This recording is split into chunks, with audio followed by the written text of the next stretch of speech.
more I learn, the less I know. And it's almost a cliche, and it's true of anything.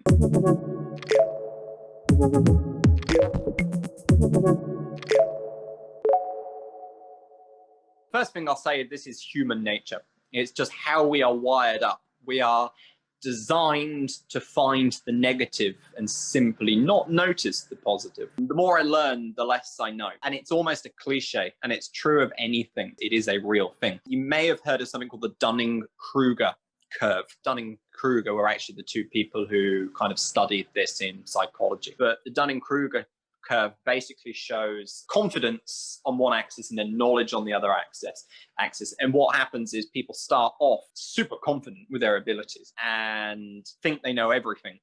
And then the more they learn about it, they actually start to then lose confidence because they start to realize that actually they didn't know anything at all. And then as their knowledge increases, the curve then starts to go back up. And it's a real thing, and it is a problem in many ways, because often the most confident people in any skill area are actually the people who have no idea what they're talking about. And although I am ashamed to admit it, I am only human, and therefore I will admit it anyway. When I first started teaching English, I was right up there, right up on the top of the Dunning-Kruger curve, thinking I was so great, so amazing at this, even though I'd only been a teacher for a few months.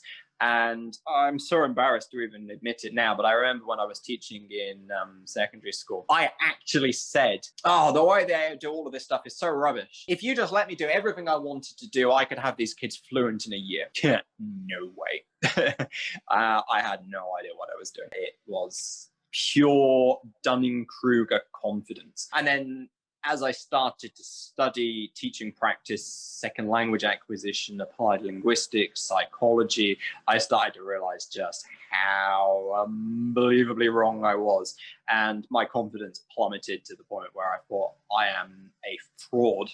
And I started to suffer from imposter syndrome, thinking, oh my God, I'm so awful, I know so little, how can these people let me teach in a class?